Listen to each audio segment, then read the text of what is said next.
Hello everybody and welcome back to another podcast, the first one of the season.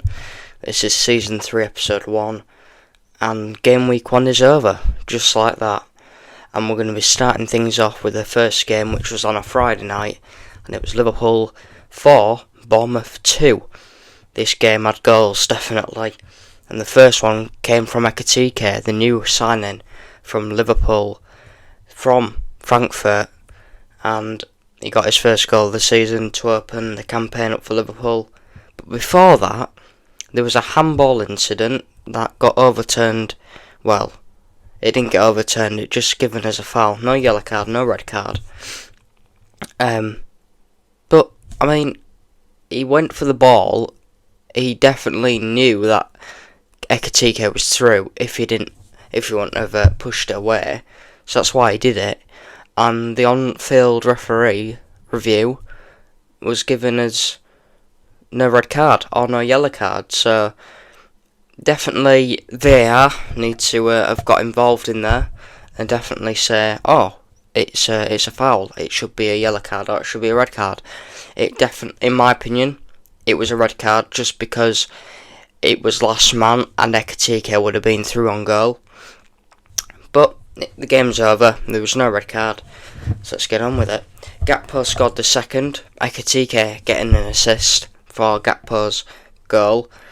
Bournemouth got 2 goals in 10 minutes, and let's just say the second goal shouldn't have happened if Konate would have got closer to Semenyo.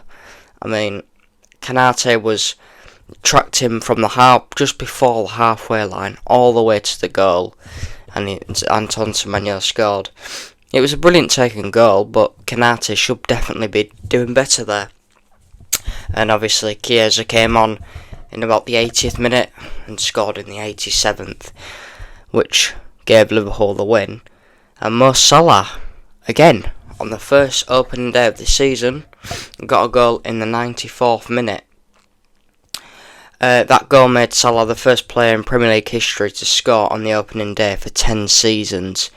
There's only one season where he hasn't, which was against Chelsea 2 seasons ago. But yeah, that was game week 1, 4-2 to Liverpool. Next, Aston Villa versus Newcastle. It was 0-0. It was quite a boring game, to be fair. Loads of chances created by Newcastle though. They were very attacking in the first half. I didn't think Aston Villa got much of the ball. Elanga and Gordon, they paired up really well. Gordon was up top and Elanga was on the right wing. So I think Gordon hit the post and he had some other good chances, but definitely Newcastle should have been quite 1 or 2-0 up before the half time. But Aston Villa came out the second half really well, definitely playing better. But then they went 10 men. Down to 10 men in the last 20 minutes of the game. So you knew that Newcastle were going to try and push on to score, and that Villa, whenever they got the ball, just went on for a counter-attack. Newcastle were on top for the last 20 minutes of the game, but they just could not get the goal. So that ended 0-0 at Villa Park.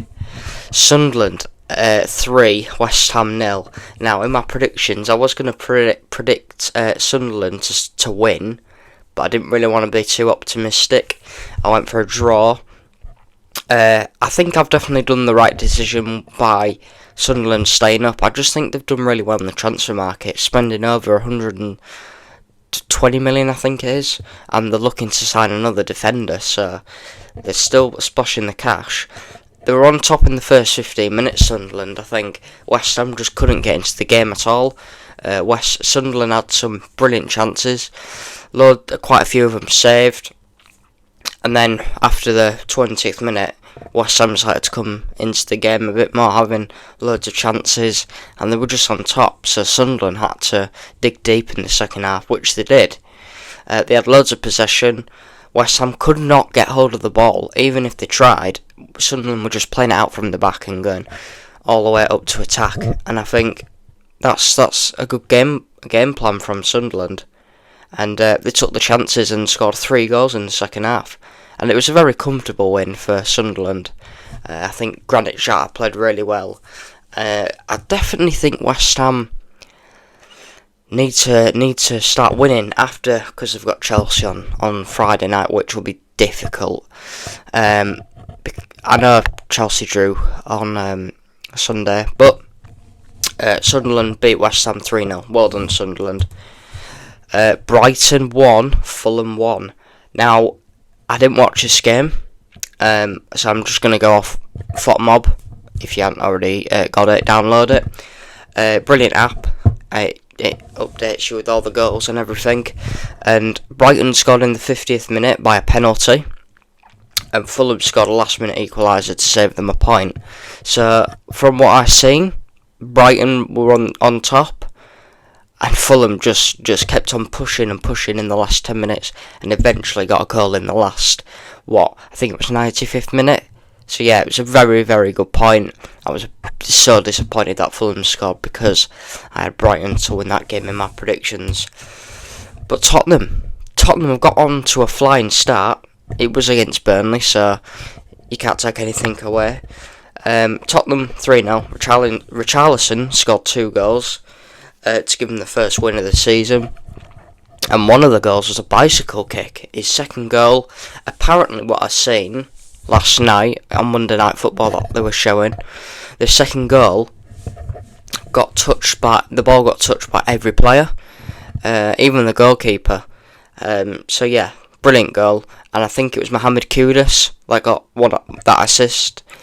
He definitely played a brilliant game from what I've seen. Johnson getting the third, and 2 assists from Mohamed Kudus. I think he's definitely fitted into Tottenham, and I think West Ham will miss him. Wolves 0, Man City 4. I knew this would be an absolute thrashing, but not as bad as this. Man City just started strong and ended strong. They just played absolutely brilliant. You can tell they've had a good pre-season. You can tell they've had a good transfer market.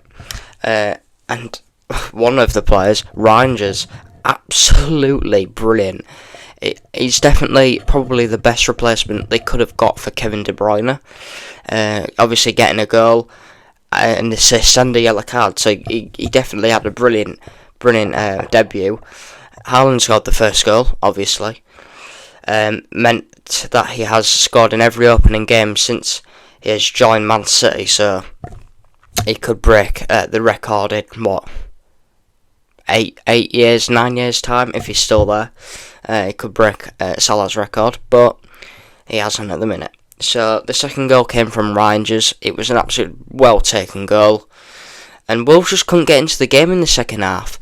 Haaland getting his second goal of the game, making it 3-0, and the fourth goal coming from the new signing.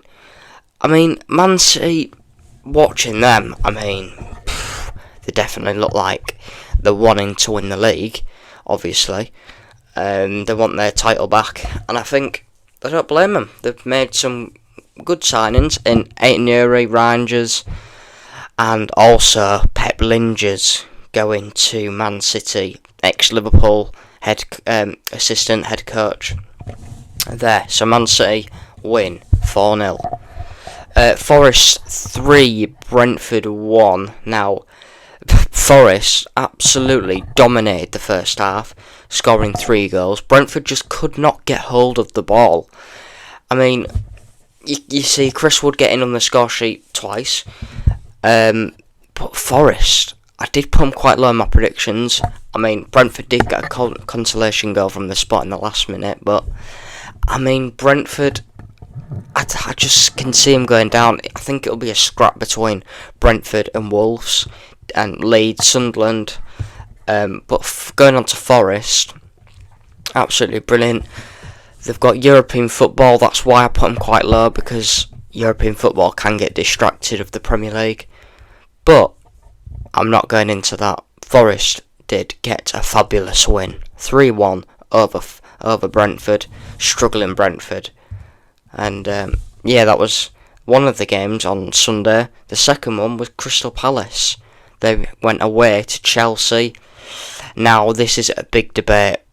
Palace did score in the 13th minute, but got disallowed. Apparently there's a rule about if you've got a wall and the same player goes within 1 metre of the wall, it's going to be a disallowed goal. I've never heard of that rule. Definitely bringing a new one in. Marc Guehi used his body, used his strength to open a gap in the wall, or in the whatever you want to call it, to make Eze score. I mean, it's a physical game. If you're getting shoved, then you're getting bullied, aren't you? So you can't let that happen, which Caicedo let happen. Marc Guehi, absolutely fantastic, but got disallowed. I don't know why. It was a fabulous, well worked free kick, but definitely, if it was a goal, the keeper should be doing miles better than that. But yeah, it was 0-0. Crystal Palace, I will say, better in the first half, and then Chelsea better in the second half. Obviously, and Oliver Glasner wanted Marc Guehi to go over to the fans to clap him off, but he didn't. He went straight down into the tunnel, maybe hinting that he could be wanting a move to Liverpool. But Enrique Eze, I think he's going to Tottenham as well, so that move might be done in the coming days. Arsenal winning 1-0 at Old Trafford. The game started with a goal by Calafiori in the 11th minute, but Man United were on top even when that goal went in. They had loads and loads of chances from Cunha, from Dorgu, who hit the post, from Mbeumo. I think it's definitely a better Man United team than that we saw last season. I think they're just more attacking, they've got more power in the team, but I definitely think they need a new goalkeeper, 100%, maybe even a new centre-back, but I definitely think De Ligt played better on Sunday than what he did last season, so Arsenal getting the win there. Second half, Man United again, we saw them having loads of shots, but they just couldn't score from them. But I thought it was an unlucky loss for Man United, but a very, very good win for Arsenal. Obviously, Victor Gyökeres didn't have his best debut for Arsenal, which is expected because you're away at Man United. You can't really expect him to go and score a hat-trick in the first game, can you? But Arsenal won there 1-0. Leeds last night, definitely the better team against Everton, getting a 1-0 win over a penalty, which is controversial. I mean, you don't know what a handball is anymore. That handball, well, it is between his arm and his shoulder. I didn't really think it was a penalty. But what's the difference between that and the handball at Liverpool Bournemouth? I mean, it's a big difference. And I think James Tarkowski got booked for that handball, and the handball on Friday wasn't even given as a red card, so as a foul even. So I mean, it's a controversial one. Get your thoughts in the comments about that. But Leeds were definitely the better team in the first half. The Everton came back into the game in the second half. But yeah, very deserved win for Leeds, even though I didn't think it was a penalty. But they kick-start their Premier League campaign with a win home against Everton. If you like these new podcasts, then do like and subscribe. We'll be back with another one next week. This time next week, Tuesday. Everyone will be coming out on a Tuesday or maybe a Monday if there's not a Monday night game. But yeah, if you did like this, like and subscribe, and I'll see you on the next one. Goodbye.